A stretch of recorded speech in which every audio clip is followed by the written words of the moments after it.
कारखान्याच्या इलेक्शनच्या दरम्यान मी त्यांना 6 प्रश्न विचारले, त्याचं एकही उत्तर बंटी पाटील देऊ शकलेलं नाही. त्यांच्यात हिंमत नाही, ते सत्य बोलू शकत नाहीत. खोटं बोल खरं रेटून बोल हा प्रकार आहे. जव्हारचं एकही वाहन हे राजाराम कारखान्यावरती आलेलं नाही आहे. बंटी पाटलांना जी माहिती दिली आहे ती कुणी दिल्या, कुठल्या विद्वानांनी दिलं त्यांना विचारा.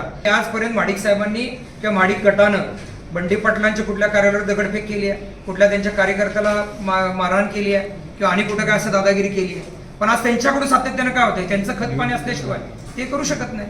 ज्या पद्धतीने त्यांनी सांगितलं की मी गुन्ह्यात कुठं आहे किंवा माझं कुठं दिसतंय, पण कार्यकर्त्यांना उचकवणं, मोर्चाचं निवेदन करणं आणि याच्या संदर्भामध्ये तुम्हाला माहिती आहे त्यांची बोलण्याची पद्धत आणि भाषा, तुम्ही ते लोक त्यांना ओळखताय गेले 15-20 वर्ष झाले. एक उदाहरण सांगा ना की आजपर्यंत महाडिक साहेबांनी किंवा महाडिक गटानं बंटी पाटलांच्या कुठल्या कार्यालयावर दगडफेक केली आहे, कुठल्या त्यांच्या कार्यकर्त्याला मारहाण केली आहे किंवा आणि कुठं काय असं दादागिरी केली आहे. पण आज त्यांच्याकडून सातत्यानं काय होतंय, त्यांचं खतपाणी असल्याशिवाय ते करू शकत नाही.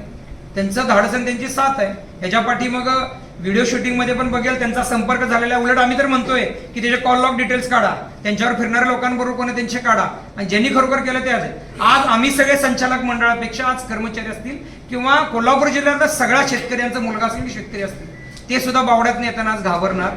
आणि येणाऱ्या याच्यामध्ये आज आम्ही सगळे की बंटी पाटलांनी जे त्यांचे गुंड ठेवलेले आहेत या वृत्तीला मोडण्यासाठी आज आम्ही SP साहेबांना त्यांच्या नावाने आम्ही पत्र देतोय की बाबा ह्या संदर्भामध्ये आमचा डायरेक्ट थेट आरोप आहे, त्याच्यामध्ये खतपाणी बंटी पाटील घालतात, त्याच्यामध्ये त्यांचं नाव सुद्धा घेण्यात यावं.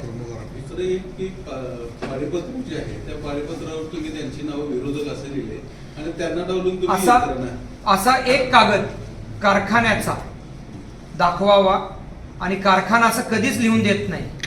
त्यांनी स्वतः लिहिले असतील आणि विरोधक म्हणून केले असतील असं आमचं डायरेक्ट मत आहे. असा कुठलाही संचालक लिहून देत नाही, कुठलाही कर्मचारी लिहून देत नाही. तर त्यांचं त्यांनी स्वतःच लिहिला असेल कागद आणि तो जाहीर केला. आणि हे विरोधकांचे मग ऊस कुणी आणले, हे सगळे जे विरोधक आहेत हे बंटी पाटलांबरोबरच होते ना, त्यांची यादी आम्ही जाहीर दिली तुम्हाला. मग विरोधक आहे तर ऊस कुणी आणला, मग चिखलीचे माणसं आहेत, प्रत्येक भागातले आहेत, 10 सर्कलमध्ये सगळ्या लोकांची ऊस आणले. विरोधक लिहिला असेल त्यांनी स्वतः लिहून कागद पुरावासाठी दिले. आम्ही कुठलाच कारखाना कुठलंच प्रशासन असं देत नाही. मग बंटी पाटलांचे आमचे विरोधक आहेत, केवढा मोठा विरोध आहे, त्यांचा ऊस आलायच ना का नाही आलाय, त्यांच्यावर फिरणारे लोक त्यांचाही ऊस आला. आदरणीय राजू शेट्टी साहेब सुद्धा आंदोलन करतायत, पण असं कुठल्या कर्मचाऱ्याला त्यांनी मारलंय का आणि कोणाला काय त्यांनी हात गालबोट केलंय का?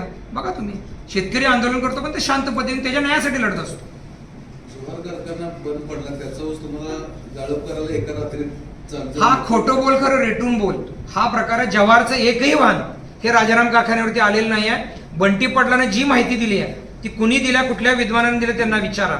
आणि आम्हाला जे विद्वान म्हणून कोण विद्वान सांगतो म्हणून त्यांनी जो आमच्यावर आरोप केला किंवा ह्या विद्वानांना कोण ह्यांना कोण विद्वान भेटणार काय शिकवतोय, तर मला उलटं विचारायचं की बंटी पाटील ज्या पद्धतीनं तुम्ही सहकारचं खाजगीकरण केला तसे तुम्ही जे विद्वान आहात ते विद्वानगिरी आम्हाला थोडी आम्ही वेळ मागितली तुमच्याकडे. गेल्या वर्षात आम्ही तुमच्याकडे वेळ मागतोय की DY पाटील कारखाना हा तुम्ही सहकार दाखवायलाय पण खाजगी कसा केलाय हे थोडंसं दाखवा. ते जाहीर सांगू शकत नाही. अजूनही मी विचारतोय की कारखान्याच्या इलेक्शनच्या दरम्यान मी त्यांना 6 प्रश्न विचारले, त्याचं एकही उत्तर बंटी पाटील देऊ शकलेलं नाही. त्यांच्यात हिंमत नाही, ते सत्य बोलू शकत नाहीत. आज जे आहे ते सत्य आम्ही तुमच्या समोर मांडलेलं आहे. विरोधक जरी असेल त्याचा ऊस आणलेला आहे. हा शेतकऱ्यांचा कारखाना आहे. सभासद आणि शेती करणारा शेतकरी त्या सगळ्यांचा हा राजाराम कारखाना आहे.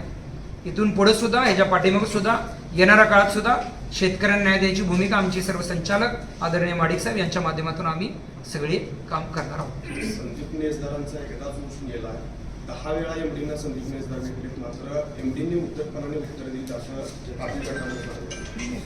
त्यांचे आरोप आहेत ते खोटे आहेत. त्याच्यामध्ये संदीप नेसदारांचं बिल किती तारखेला आलंय बघा. जरी 10 वेळा सांगितलं असेल तर पाळीपत्रक आहे. जसे संदीप नेसदार तसे मोरे आहेत, जाधव आहेत, पाटील आहेत, ह्या सगळ्यांचे ऊस आणलेत ना. यावेळी आंदोलनामुळे 15 ते 20 दिवस कारखाने पुढे गेले. निसर्गाचा असमतोलपणामुळे पाऊस झाला, अवकाळी पाऊस, त्यामुळे कुठेतरी पाळीपत्रकामध्ये घोट सगळीकडेच आहे. कुठलाच कारखाना पाळीपत्रकाप्रमाणे चालतो, पण अशा अवकाळी पावसामुळे थोडंसं डिले होतं. त्या रस्त्यावरचे प्लॉट आम्हाला जाणून बुजून यंत्रणा जाऊ नये म्हणून प्लॉट काढावं लागतात. 10-15 दिवस पुढे पाठीमाग, 8 दिवस पुढे पाठीमाग, साहजिक आहे, सगळीकडेच होतं. अशाच नवनवीन अपडेट पाहण्यासाठी आमच्या कोल्हापुरी कारभार म्हणजेच KK न्यूज चॅनेलला सबस्क्राईब करा.